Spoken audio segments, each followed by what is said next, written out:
नमो नमो विद्यार्थियों, हम पढ़ रहे हैं बीए पार्ट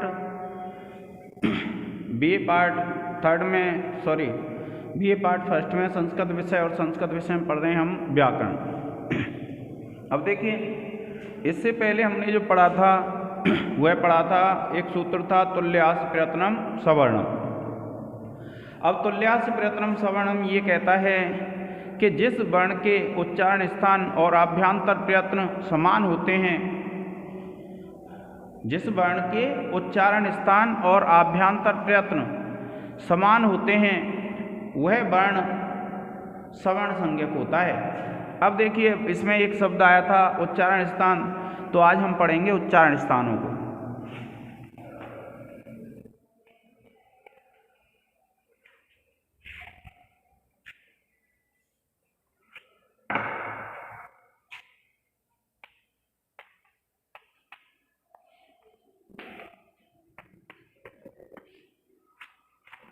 अब ये जो उच्चारण स्थान है विद्यार्थियों, देखिए पहला है अपोह विसर्जनीयानाम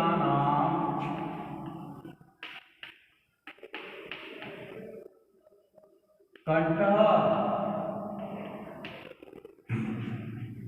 क्या कहते हैं विद्यार्थियों कि अकुह विसर्जनीयानाम कंठः। तो आप लिखेंगे अकार का वर्ग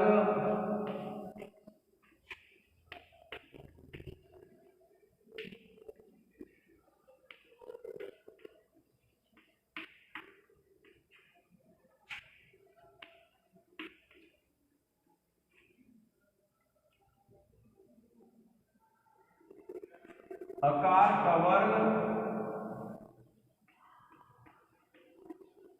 और विसर्ग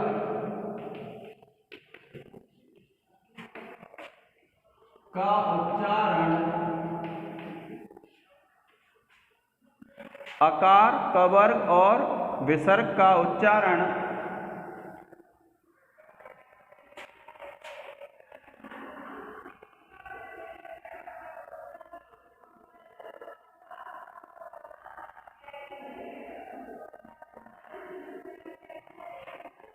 अकार का वर्ग और विसर्ग का उच्चारण कंठ से होता है।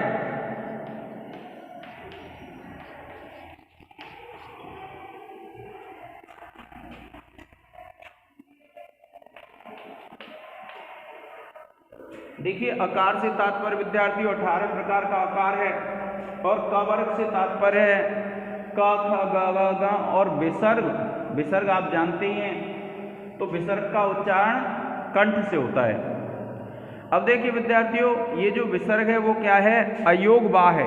अयोगवाह किसको बोलते हैं? जिसका किसी से संबंध नहीं होता है, जिसका किसी से योग नहीं होता, अयोगवाह का तात्पर्य होता है जो कभी अलग होकर प्रयुक्त नहीं हो सकते, जो किसी के साथ ही मिलकर के प्रयुक्त होते हैं, उसे कहते हैं हम अयोगवाह।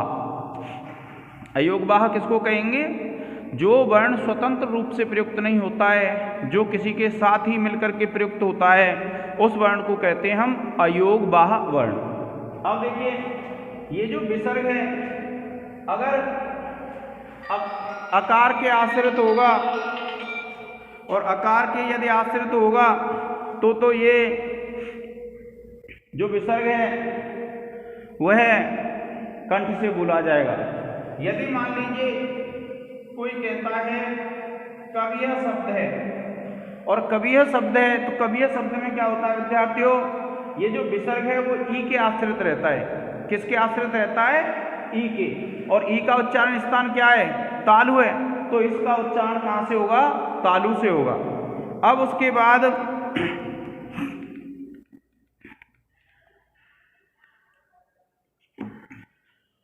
मान लीजिए ये है भानुआ, तो यहाँ जो विसर्ग है वो किसके आश्रित है? उकार के आश्रित है, ऊ के आश्रित है। और अगर ये ऊ के आश्रित है तो ये ओष्ठ से बोला जाएगा।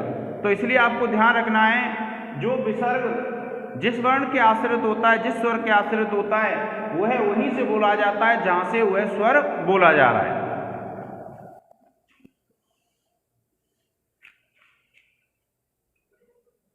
अब देखिए दूसरा है इचु यसानाम तालु। इचु यसानाम तालु। देखिए इकार च वर्ग च छ ज झ और य। इकार च वर्ग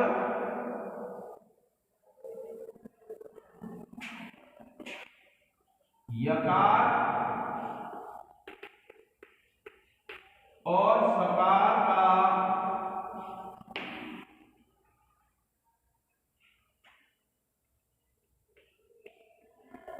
उच्चारण,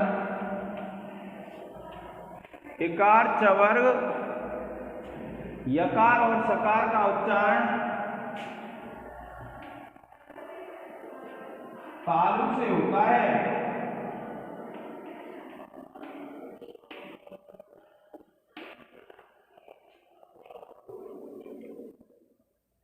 फिर देखिए तीसरा सूत्र है विद्यार्थियों,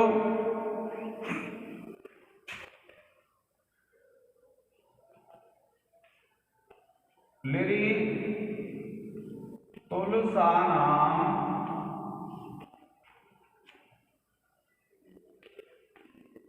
दंताः। कौन सा सूत्र है? लिरि तुलसानाम दंताः। तो देखिए इसमें आप लिखेंगे लिरिकार त वर्ग त थ ध और न।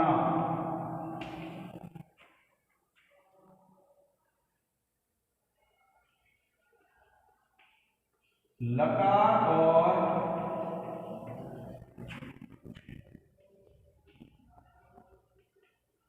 सकार का उच्चारण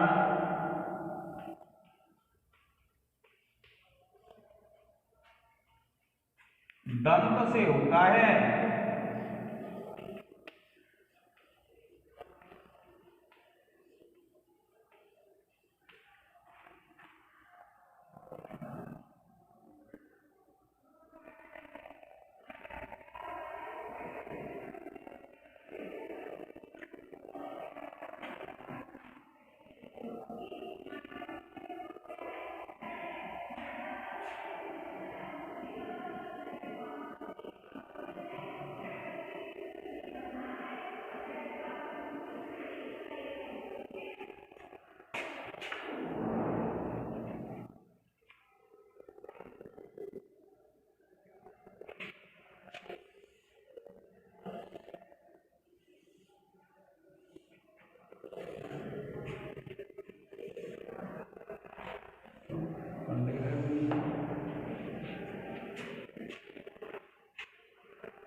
फिर देखिए सूत्र है ओको पद्मानिया नाम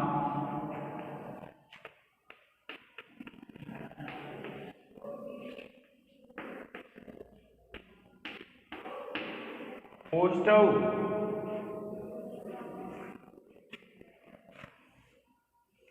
क्या कहते हैं? उपपद्मान्यानाम् ओष्ठौ।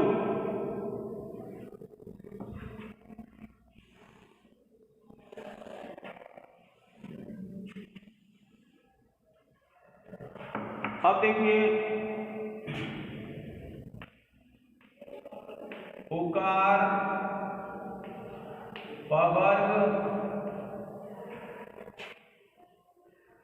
पवर्ग में आ जाते हैं प, फ,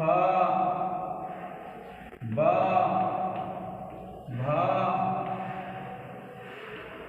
और म। फ, फ, ब, भ और म।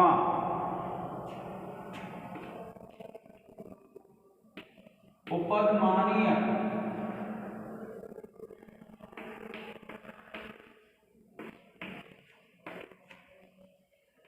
का उच्चारण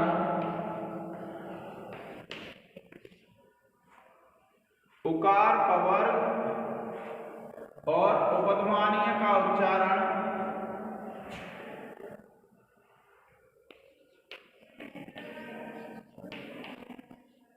ओष्ठ से होता है।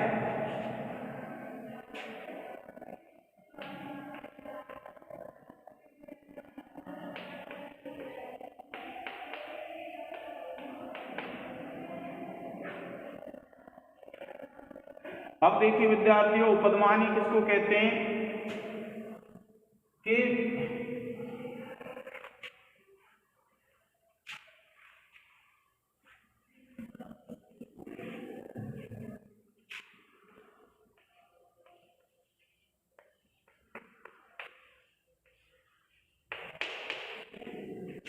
देखिए विसर्ग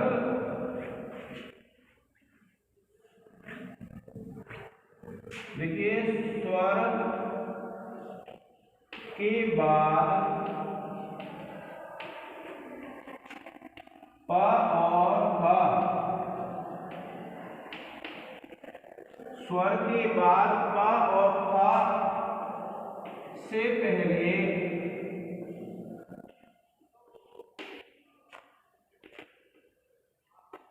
अर्ध विसर्ग सदृश प और फ से पहले अर्ध विसर्ग सदृश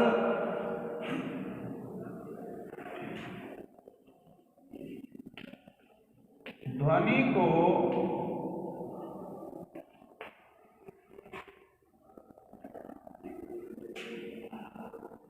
उपपद्मानी कहते हैं।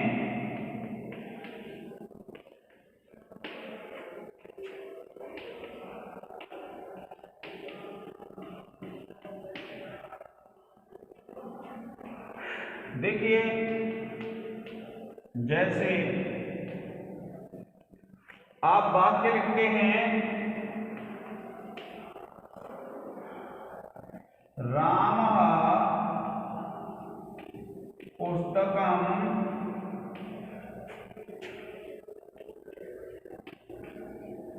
पठति। क्या कहते हैं? रामः पुस्तकं पठति। अब ये जो है विद्यार्थियों रामः पुस्तकं पठति, इसमें क्या होता है, ये जो विसर्ग है स्वर से बाद में है और पा से पहले है, तो ये पूरा विसर्ग नहीं होता है विद्यार्थियों। ये कैसा रहता है? आधा विसर्ग। और आधे विसर्ग के समान जो ध्वनि होती है उसको कहते हैं हम उपपद्मानीय। कि देखिए ऐसी जो ध्वनि होती है उसको कहते हैं उपपद्मानीय। ऐसे ही हम लिख देते हैं वृक्षा,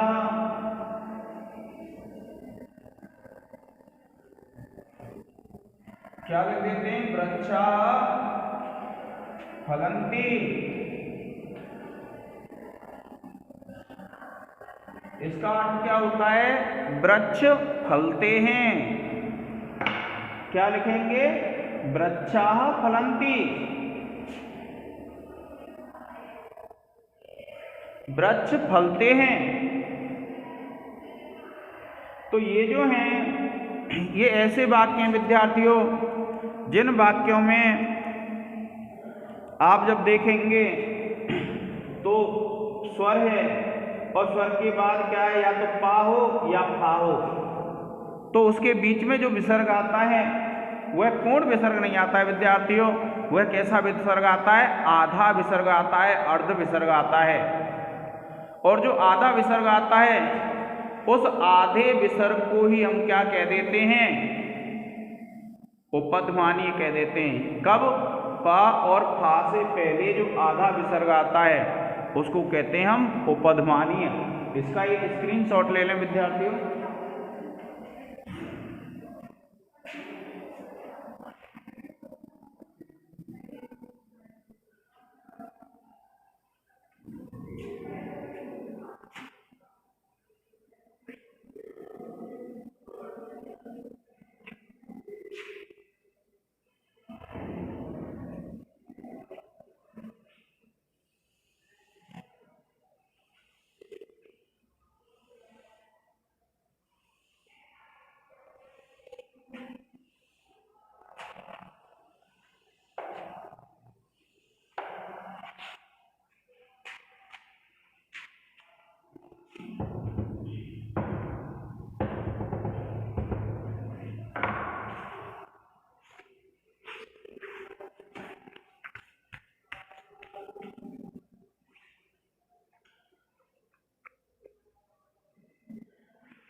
अब देखिए पांचवा सूत्र है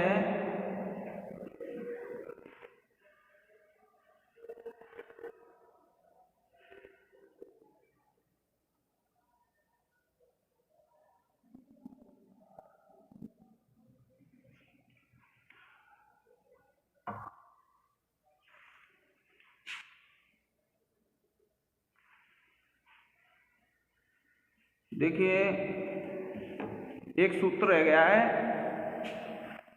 जो तीसरे नंबर का था।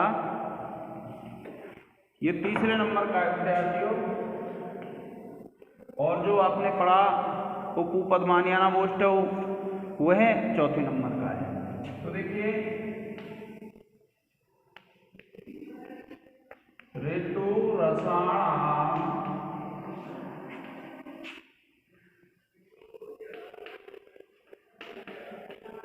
मूर्धा, कौन सा सूत्र है? ऋतु रसाणाम मूर्धा।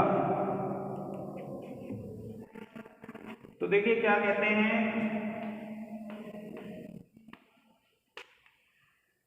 ऋकार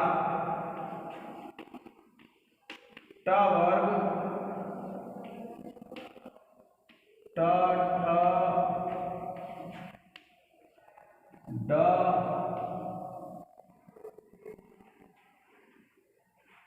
ट ठ ड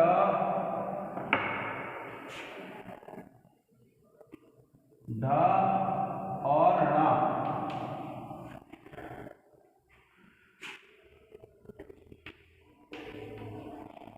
रेप और सकार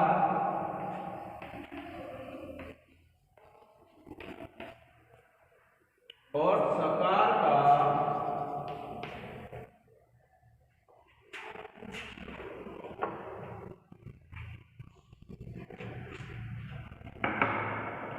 रेप और सकार का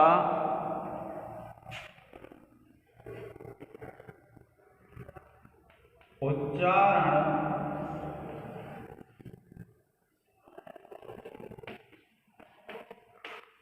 मूर्धा से होता है।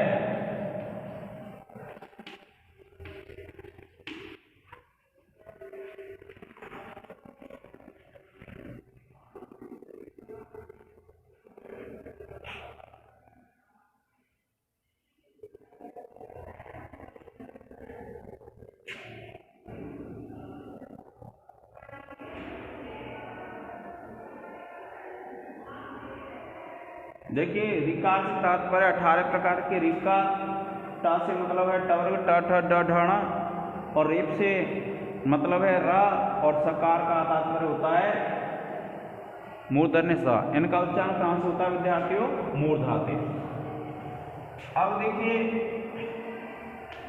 5वां सूत्र है य म ग ड़ ना नाम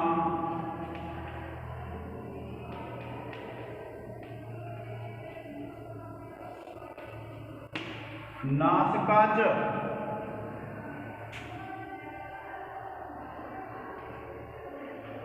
यम गणनानाम नासिकाच। तो देखिए य म ग ड़ और न का उच्चारण स्थान नासिका भी है।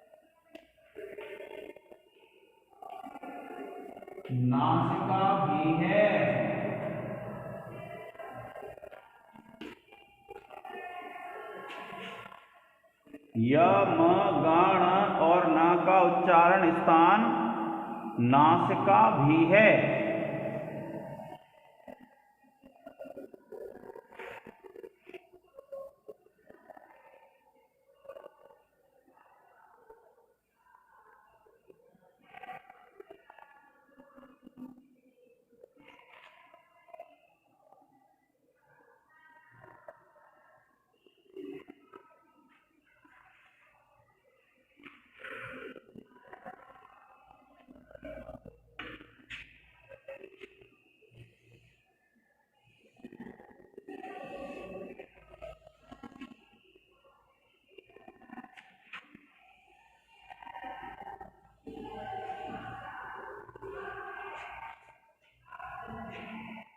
अब देखिए ए दई तोह कंठ तालु।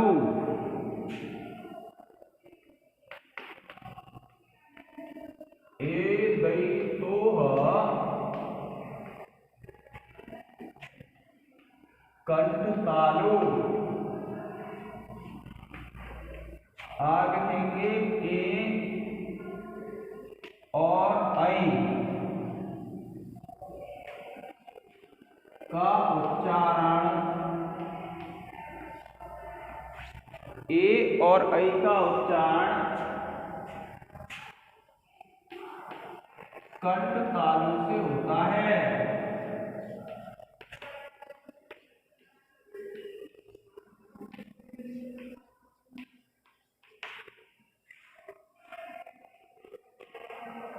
फिर देखिए 8वां है ओ दौतोह कंठ ओष्ठम।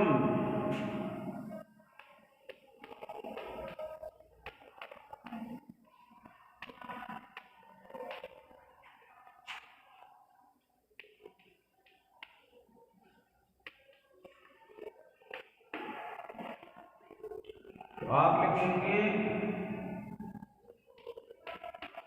ओ और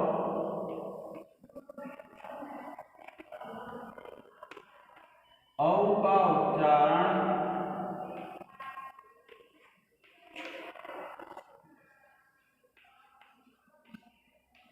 कंठ ओष्ठ से होता है।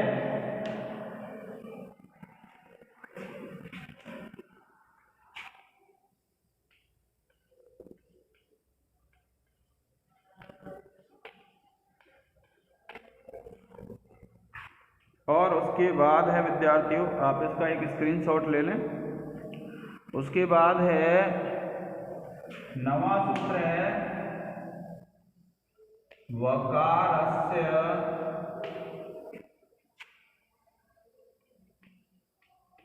दंतोष्ठम।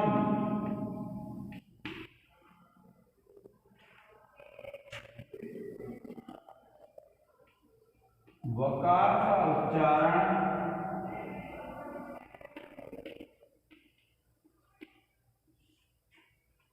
दंत ओष्ठ से होता है।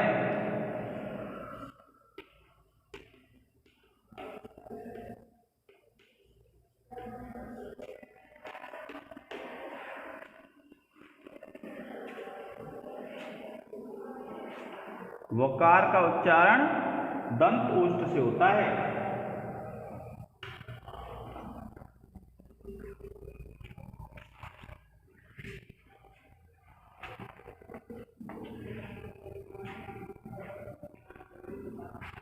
इसका स्क्रीनशॉट ले लें विद्यार्थियों।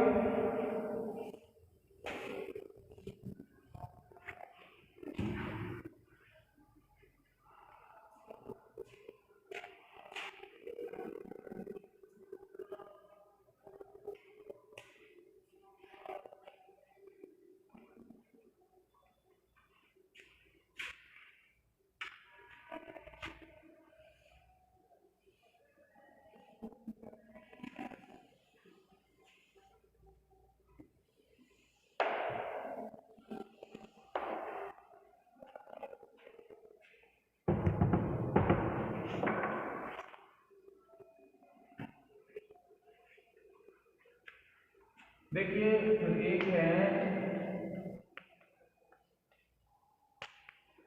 जिह्वा मूल्यस्य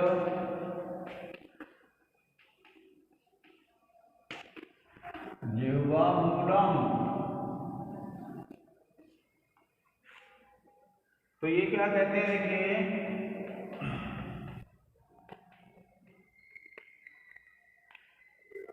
जिह्वा मूल्य का उच्चारण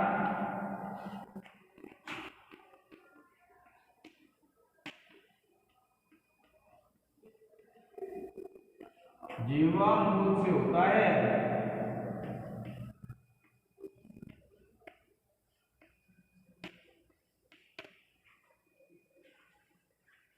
जिह्वा मूल्य का उच्चारण जिह्वा मूल से होता है। देखिए विद्यार्थियों, जिह्वा मूल्य किसको कहते हैं हम?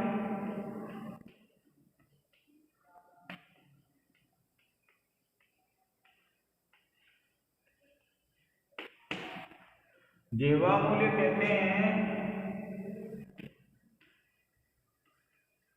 अच से परे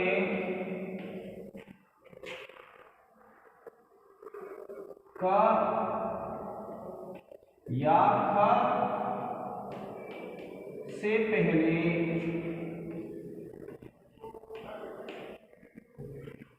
अच से परे का या ख से पहले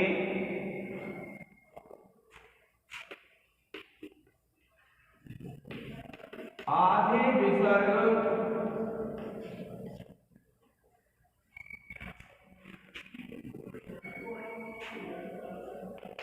के समान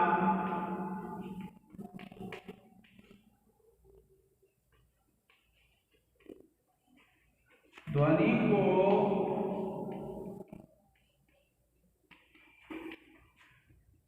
जिह्वा मूल्य कहते हैं।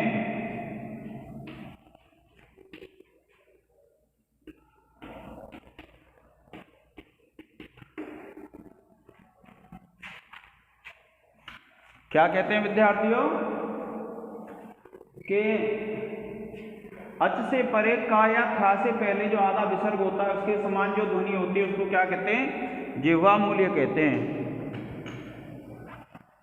देखिए जैसे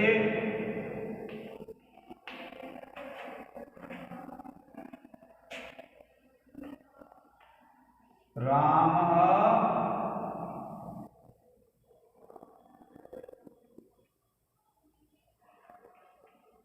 कथयति,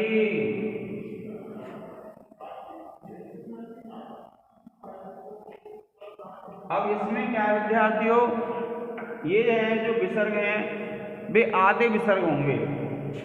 देखिए ये का या खा से पहले और स्वर के बाद जो विसर्ग होता है वो पूरा नहीं होता है, वो क्या होता है? आधा होता है। इसी प्रकार हम लिखें सह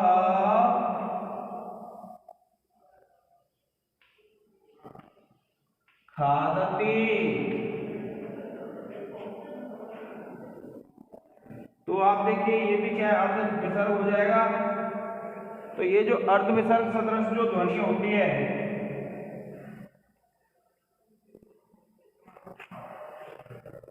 उसको क्या कहते हैं, हम उपदमानीय कहते हैं विद्यार्थियों। और फिर देखिए अंतिम है सूत्र, नासिका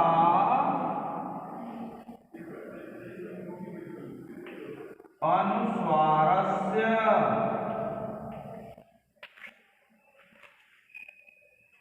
देखिए अनुस्वार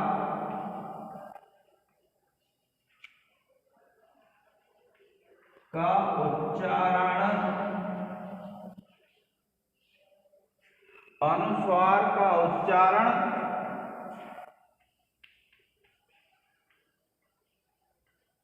नासिका से होता है।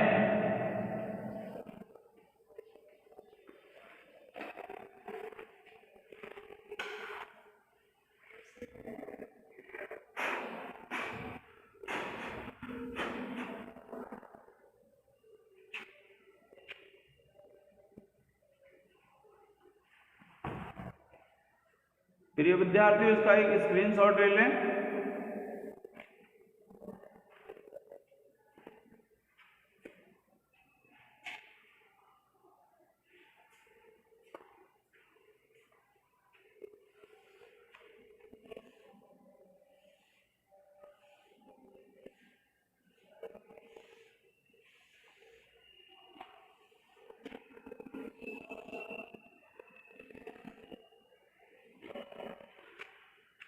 देखिए ये जो सूत्र हैं इस क्रम से हैं। पहला है अपोह विसर्जनीयानाम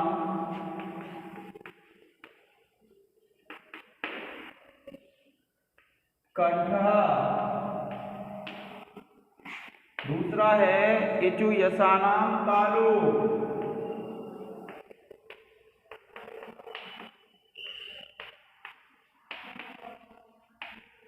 तीसरा है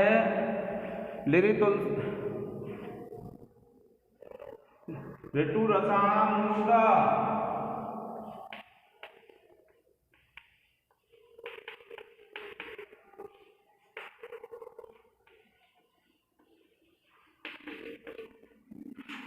चौथा है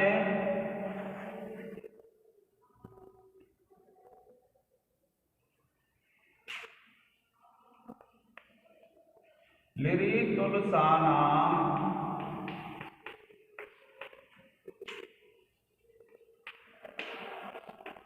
दंता। पांचवा है उपु पद्मान्यानाम कोष्ठौ।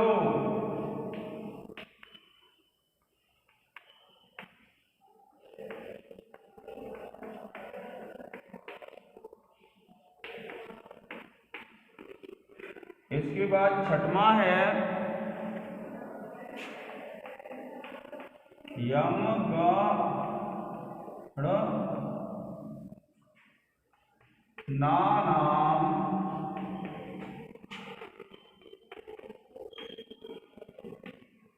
नासिका च। सातवां है एदैतुः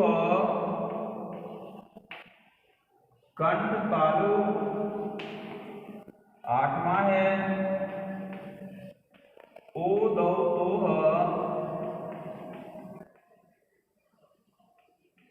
कंठोष्ठम। और नवा है बकारस्य दंतोष्ठम।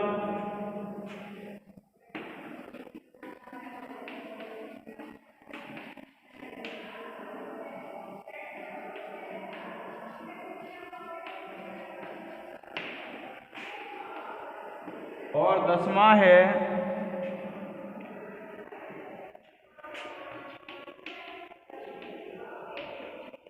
जिह्वा मूलीयस्य।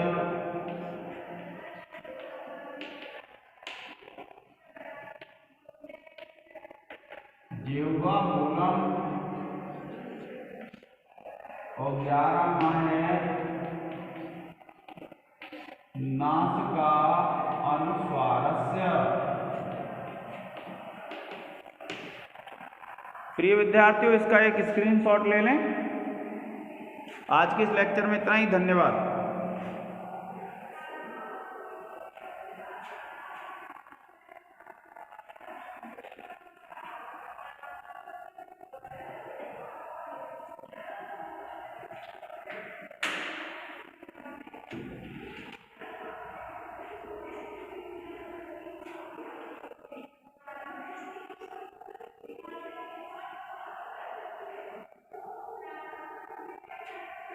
संडे